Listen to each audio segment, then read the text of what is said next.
La paraula dal Signor è plombà per zore di Gione per seconde volte.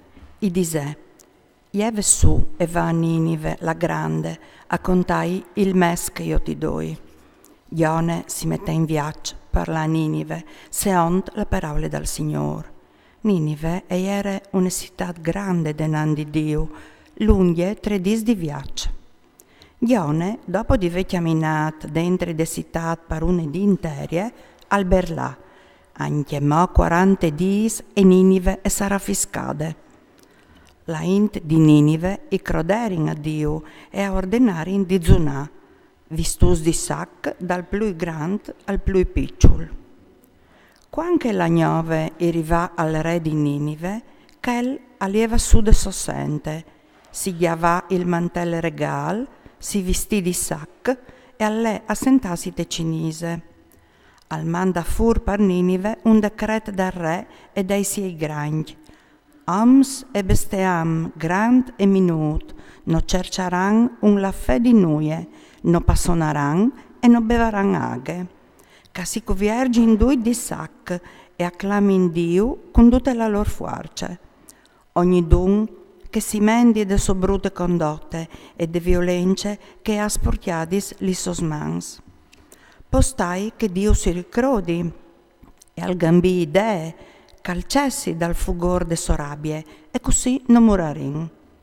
Dio al viodè lis lor voris venastai che si erin mendas de lor brute condotte. Allora Dio si pentì dal mal che aveva professato e nora al fasè gran. Ma Gione chesti le al cur e si sticcià. Al preal Signore disè, Sumo Signor, non eri al forsit chest il mio pensier quando eri in mointe mettiere? Perché io, il prim viaggio, o eri stiampata a Tarsis, perché sapevi che tu sei un Dio plen di dul e di bon cur, pegri tal ingrabbiassi e splendid tal perdonà, e che tu ti pentissis dal mal. Po ben come Signor, che ho la mia vita, perché che per me alle miglior morì che non vivi. E rispondè il Signor, is è giusto che stetto fotte? Allora Gione aliesi de citat e si sentà denande citat, si fase su una staipe e si sentà lì dentro tal'ombrene, per viodi c'è che sarebbe capitata alla citat. Allora il Signor Dio al fase cressi per zore di Gione une plante di ricin, per calvesse ombrene sul suo chiaf e al fos deliberat dal suo malstà. Gione s'indallegrà un'evore per quel ricin. Tal'indoman, sul crichedì, Dio al mandà un vier a rosear ricin che si secchià. Quando alieva al soreli, Dio al mandà un aier de evade che soffegave e il soreli al plombà sul chiav di Gione.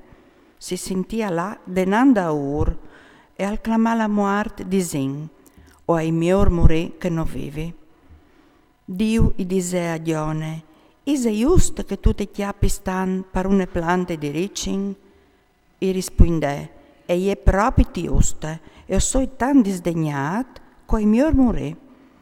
Allora il Signore alzontà, tu has dul da ricin, che non tu has fadiat nuie, e che non tu lo has fat cressi, stant che le vegnut su in tu negnot, e in tu negnot le ha distrigade. E io non avresti avuto di vedul de città di Ninive la grande, la che sono sta passe 120.000 di loro, che non arrivino a differenziare la dreta de ciampe e un stradio di besteam?